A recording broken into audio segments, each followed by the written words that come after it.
Hello everyone, this is Mekkah, and you are watching the beginning of my Fire Emblem 5 Thracia 776 Iron Man playthrough. I can't even begin to tell you how excited I am to start playing my favorite Fire Emblem on my channel, but I thought it was time. A long time ago, I started an Iron Man playthrough of this game, and at some point one of my most precious units died, and I lost the motivation to continue. But now I'm back here to re-begin this journey with you guys from beginning to end, and we're gonna get through it no matter what it takes. Iron Man means if a unit dies, they stay dead. I will not reset for any reason. The only time I'm allowed to reset is when I'm doing preparations and trying to figure out where everyone is gonna go. Other than that, I will not reset the game. The game can force a reset if a game over condition happens, such as Leaf dying or failing to fulfill a defend objective. And in those cases, I will actually still take a death toll, but instead of the in-game deciding who dies, I'll have the RNG decide. That is my own custom rule for this Iron Man, so no getting off easy by suiciding Leaf if things aren't going well. If someone dies, then someone dies. Fire Emblem 5 is known for being one of the hardest Fire Emblem games. For a long time it was known as the hardest. I think for someone who's played it before, it's by no means the hardest. I mean, the enemies aren't exactly strong for the most part. It's mostly Nintendo hard, where if you don't know what's coming, it's really hard. But yeah, I've also decided that I will be showing the story as much as I can. FE5 hasn't been fully translated, but the story for the most part is readable in this patch. I will not voice act it, that's just not my style. I know some people enjoy voice acting, but I don't really enjoy doing it. And personally, when I watch playthroughs on YouTube, for example when I watched Fates on YouTube, I much preferred it when the person playing it was just mostly quiet when the story was going on. So if I try to make content the way that I like to watch it, so if I want to experience a game, I don't want someone talking all the time to take me out of it, so I'm only going to commentate during the game. And for most of the stories, I'm just going to shut it off. Maybe have a little bit of a reaction, but Fire Emblem 5 in particular, like the tutorial games in general, they're just so well integrated, the story and the gameplay, that I feel like it would be a great miss for people not to experience the story in this Let's Play. So, that's my reasons for doing what I'm doing. Now, without further ado, let's just get into it, and if there's anything left to explain, I will do that when we're playing. You know this during this intro that the translation patch is not complete by any means, but I think it's complete enough to where you guys can enjoy it. Like, if I were to wait for a complete patch for this game to come out to Let's Play it, that would just never happen. So let's get right into it. We're gonna play normal mode. There is an elite mode in this game if you enter a secret code. But I'm gonna play normal mode. Elite mode is just double XP anyway, and that's the only change. So...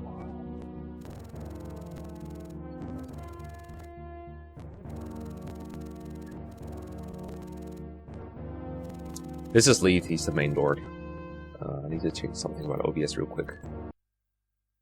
Okay, we're good.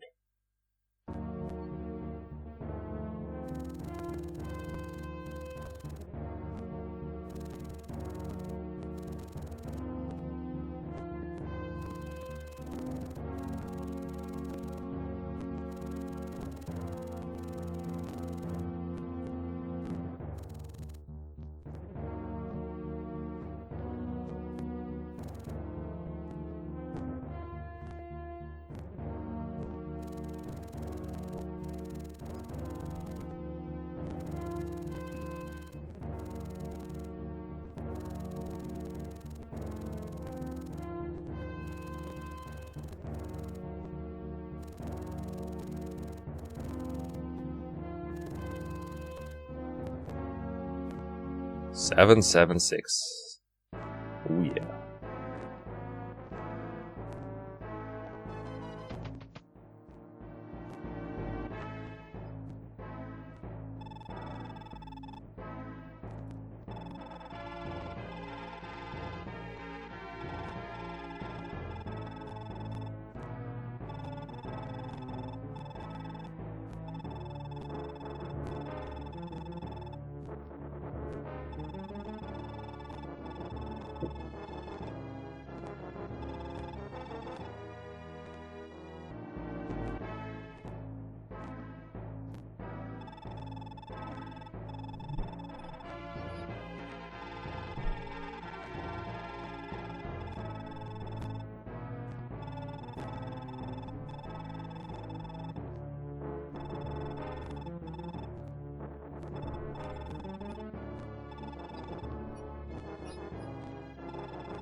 I love how he just seems to be eating the girls.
Alright, finally, let's begin.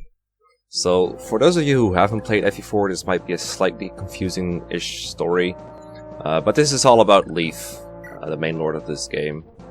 He is, how do I explain it? He's the Prince of Leinster, a country that's been taken over pretty much by the bad guys, the Empire. And there's also another faction that's bad in this game called the Lopt Empire, and those are your main opponents. Those are the main antagonists. Leif escaped his burning castle with the help of a knight named Finn, who's pretty much adopted him at this point. He's not quite like his dad, but he's basically the guy that took care of him for ages. And they ended up in this village, mostly run by Eivil, who was like a mother figure to Leif. She runs a militia to keep the place safe from like bandits and pirates and the like. And then Halvan and Orson are like their help. So they help Eivil keep the village safe. And there's a couple more people they will be introduced very soon. And that's basically how the story goes. I like Thracia's small scale, and I also like the maps being pretty small for the most part, which lends itself very well for a Let's Play. So I guess I'll talk about the character's gameplay for a little bit. Leif is a lord that has pretty low basis overall, and that's gotten quite underrated in the past, but the thing about Leif is that almost everything that isn't his base stats about him is pretty good. Growth rates for the most part aren't very good in high in Thracia in general, but there's ways you can boost them, and stats are also less important than they are in other games. Instead, you should mostly pay attention to things like personal weapons, such as Leif's light sword, which lets him hit at 1-2 range, which is huge, because there's not that many good 1-2 range weapons in this game, and Leif gets one of the few very good ones. It does weigh him down quite a bit. He gets down to 0 AS at base, but as he grows build and speed, this becomes less of an issue. And Leif is the best candidate for a couple of stat boosters that we'll be getting early on, and those will turn Leif into a beast. Yeah, so training Leif will be very important. If I don't train him, then he might die more often. I'm going to have to sacrifice more people to the RNG goddess, so training Leif is going to be pretty important, and he's a good character. I'm not going to give him like a star rating or anything, but he's good. Finn, as I said, is... I should also probably talk about something else about Leif, is that he has leadership stars. He starts with only 0, but as the game goes on, he's going to build up to maximum of 2, depending on how many tacticians he has with him. You'll find out what that means later. And he also has a movement star. That's the 1 star you see right here. The menus aren't very well translated, as you can see. But yeah, Leif has 1 movement star, which means he has a 5% chance of moving again after an action. And movement stars can only activate once per turn per unit. So don't count on him just crossing the map in 1 turn like that.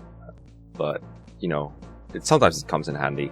Thracia has a lot of random effects like this. He also has Adept, which works as you would expect. Just says attacks twice, but he has like a AS% chance to move again. And by move again, I mean attack again. So if he gets way down all the way, he has 0% chance of moving again. Adept in this game is a lot worse than FE4.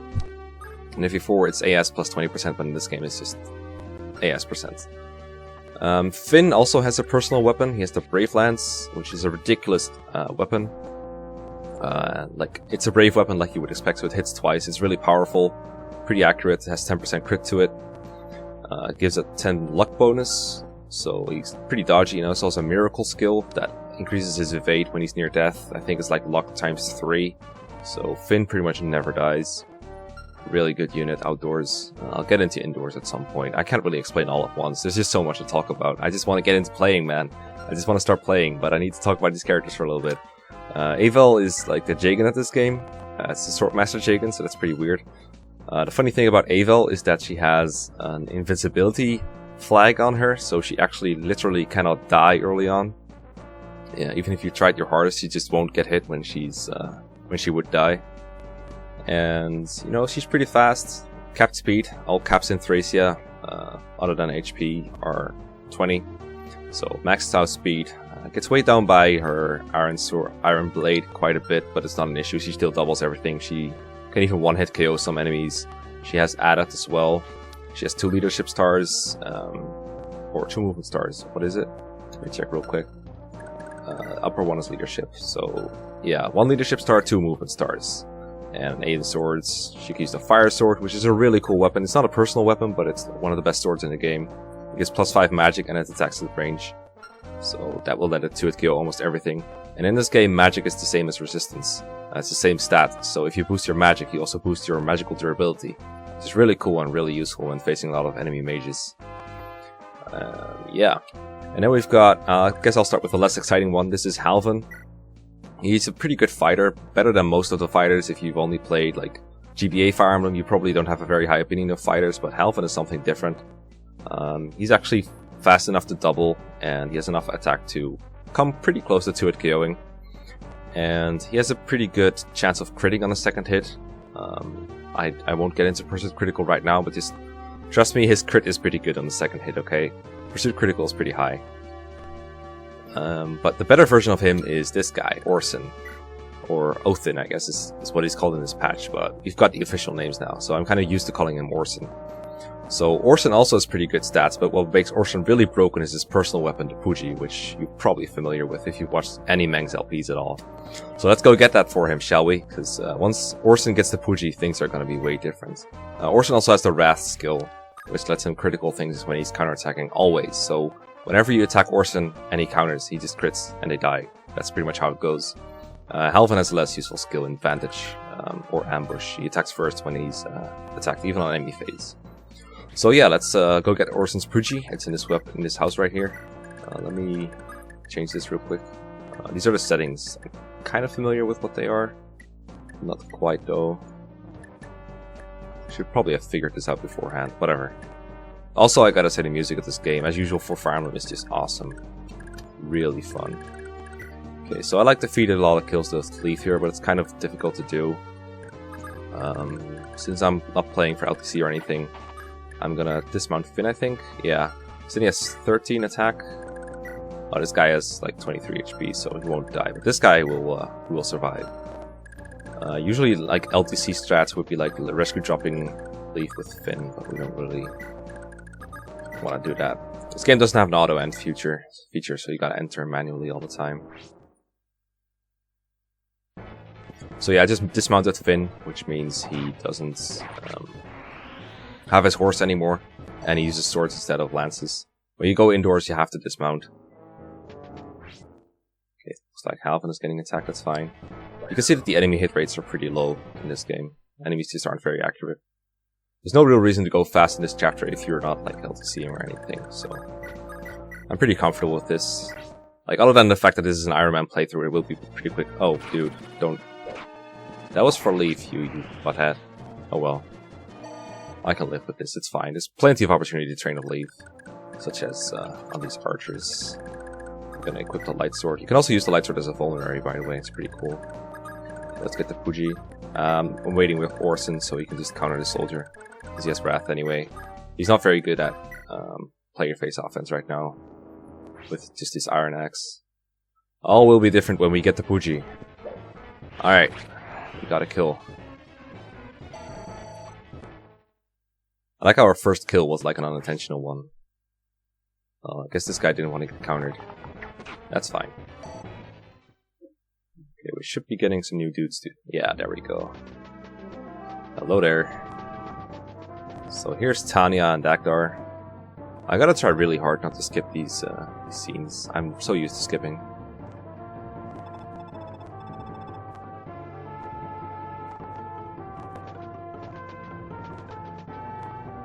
This is my favorite music in the game, probably. I just love this game so much. Okay, so more new units time. This is Dagdar. He is one of the most broken units of all time in Fire Emblem, and we used to give him like really bad ratings because he, you know, filthy pre-promote with bad growths. But holy god, this guy is so good. You can see that his HP is 43 at base in Chapter 1, and his other stats are pretty good as well. 9 speed doubles almost everything, despite, you know, what it suggests. So even though his speed growth is really bad, it doesn't matter.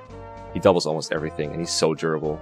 He also has the charge skill, which means that if Dagdar has more HP and AS than the enemy, I think at the start of the battle, then the battle will happen again, basically, and both parties will get to attack again. So that's another way that Dagdar can compensate for some of his AS issues whenever he has some. But yeah, really strong guy. Axes might not be the best in this game because they're pretty inaccurate. Like you can see, the hammer has 50 hit, and hand axe has 45. But man, he's so good. And then we got Marty, who's like a bad version of Dagdar. 9 strength, 15 build, and then everything else is pretty bad. 0 speed, 0 skill. Pretty bad.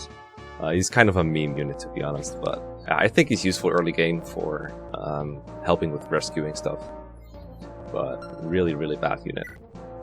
And then we got Tanya. She's pretty bad overall. It's just the early game archer, kind of like Rebecca. Enemies aren't too tough in this game, so you don't really need ranged support very much. But speaking of supports, she does support some units and give them support bonuses passively. And in this game, supports are triggered right away. You don't need to build them up or anything. You just flat out give other units like 10 or 20% in like hit, avoid, and critical. So that makes Tanya pretty useful, but not as an offensive unit. Okay, let's get back to killing things and not getting killed. Let's see, I guess I can try to weaken this guy with Halvan. No, okay, I guess we'll just get some chippy XP. Oh, I can weaken him with Tanya, that's actually fine. Let's go. I think Tanya doubles this guy. I should have probably checked this more properly. I'm used to enemies not being able to do anything, but I need to keep in mind that, you know, I don't have like save states or anything to fall back on now. I've been very bad about playing Fire Emblem with save states when I was new to it. And this is one way of shaking the habit. Alright, we got our first kill on Leaf. Good. I mean, Leaf's growths aren't so good that like a couple levels here and there aren't going to make a big difference, but you gotta start raising him somehow. Okay, I think I'll just capture this guy, so I'll show you guys how capturing works.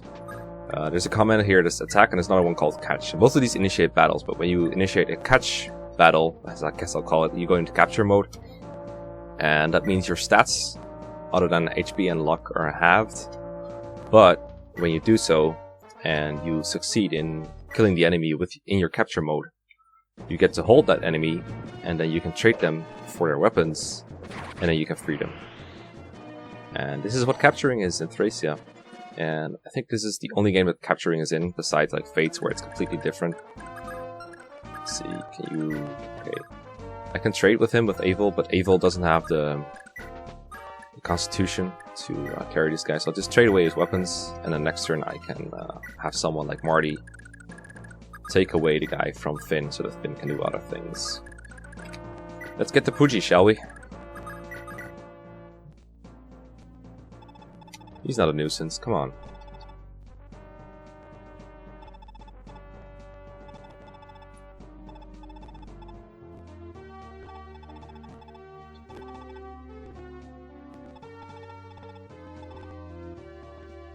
Nice.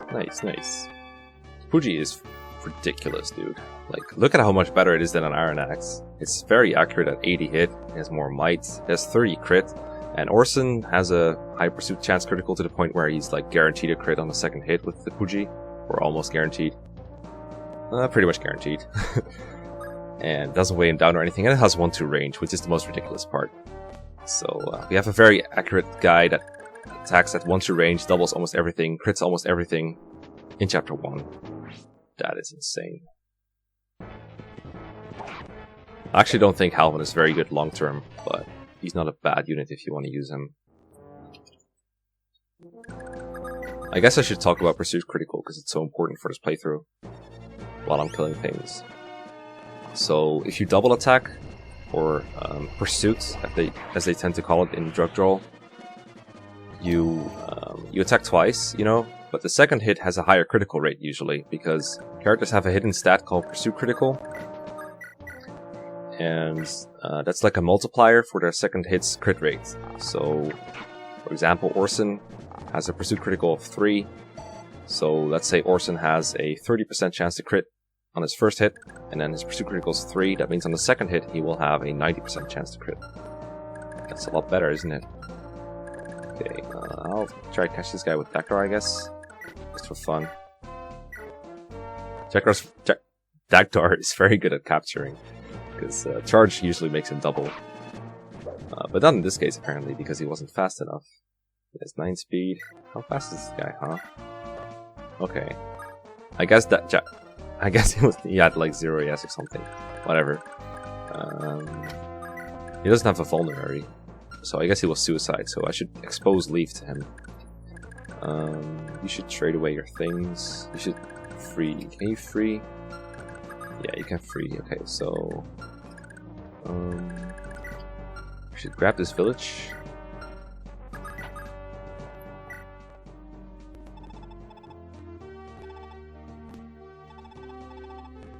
If you're a casual player, you should try to get quite a few items from villages, because this game doesn't give you like any gold to work with. Oh, I already did that. You have 0 gold to work with, so selling items is the only way you're gonna get money, pretty much.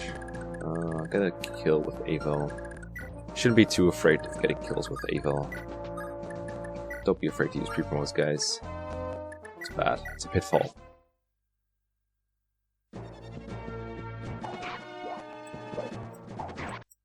I just realized I didn't set OBS to high priority, so hopefully that won't be an issue.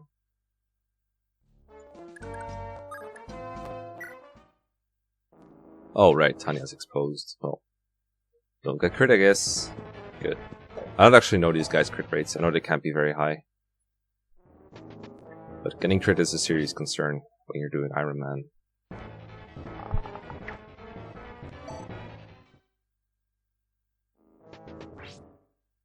This is one of my favorite chapter 1s in the series, probably.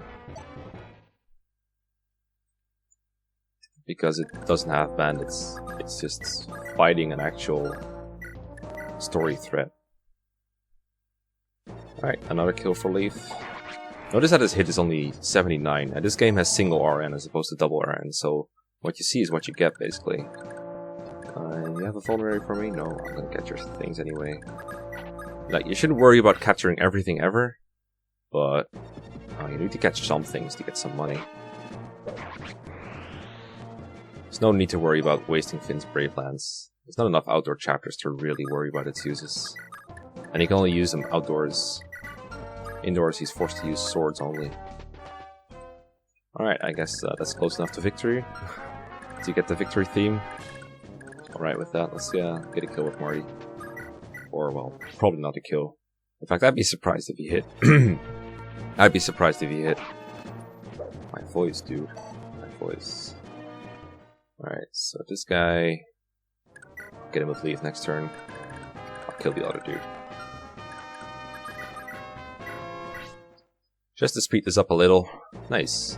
Swordmasters do not have a crit bonus in this game, but Ava has a pretty high skill rating, so she can still crit quite a bit. Forgot what's in this village. Oops. My bad.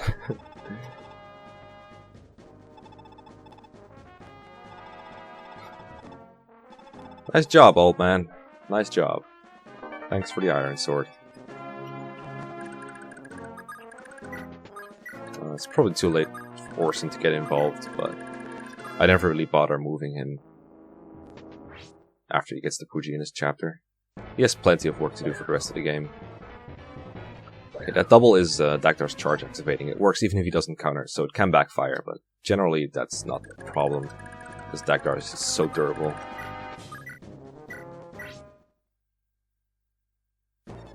Oh man. Oh nice, he doubles that one. Cool.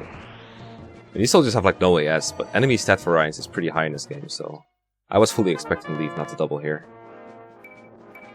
Alright, not a bad first level up. I'm happy with almost any stat he gets. Let's get rid of this guy. Capture? No, it's too unreliable. I'll just use the hammer. Is it the one-hit KO? Looks like it. Pretty good.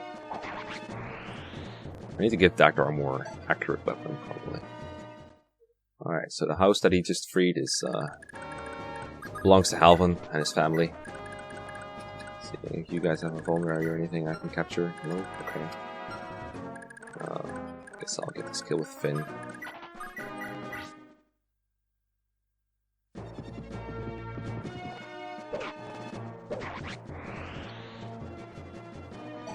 I think this is probably the most overpowered Chapter 1 crew you have in like the series, probably. With the exception of like, I don't know, Awakening's Premonition.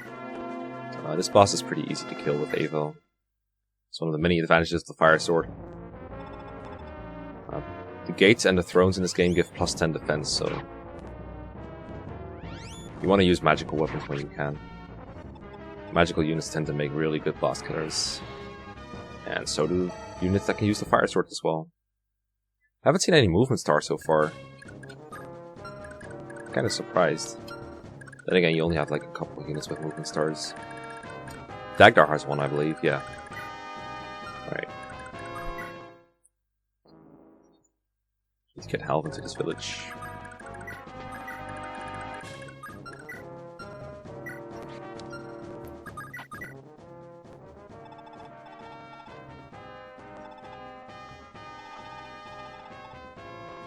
Yeah, so Merida and Nana are like childhood friends of Leaf's. And this is the first stat booster, the Life Ring, aka an Angelic Robe. So I'm gonna give that to Leaf so he can survive more easily. Don't want your roar to die. No one else in this chapter really makes a good candidate for it anyway. Oh, you move? Okay. Didn't know that one. Thankfully not even a crit would have killed. Do these guys have crit? I wonder. Do you have crit on Leaf? Just like 2 skill, so no, not really. Can we use the light sword here to get a kill? No, okay. Can we use Tanya to weaken him? Do double. We get weighed down by an iron bow, it's so sad. 8 speed, yeah. It's probably not gonna work. 4. Yeah, this guy can't really be killed by Leaf this turn. So what I think I'll do is I'll chip. And then kill with Finn. Or capture. One of those. 10 EXP is 10 EXP. Or whatever it was that he got. Capture! Boom. I also love the animations of these Jukro games. These are pretty much the same animations in FE4 if you haven't seen them. They're really neat. Really clean looking, I think. Alright, so this is what Marty is most useful for. Just taking people's stuff, taking them with the swap command, which is like take, and then you can free the enemies so that they're let go. But first we'll trade the short lance to Finn. And you can swap to other people too in the same turn. That's really nice. Okay, so we'll get the Halvan's house.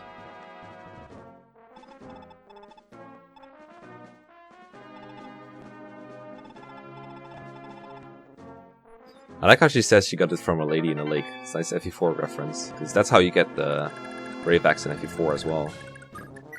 You meet a lady in a lake. Alright, so that's chapter 1. Let's check out the story.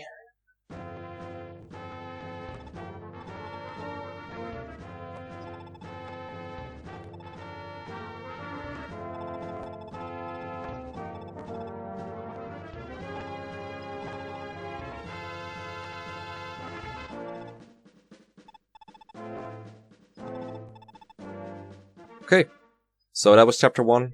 Kind of a long first episode, probably. Yeah, like 30 minutes because of all the introductions. That's fine. I think 30 minutes is a pretty good length. This game's pretty good for an LP because the maps aren't too long, not at all. So, but there's still lots of things to talk about, and I just love this game so much. And if you enjoyed it too, then feel free to show me your support. I like knowing what my people think of my Let's Plays. Thanks for watching, and I'll see you guys next time.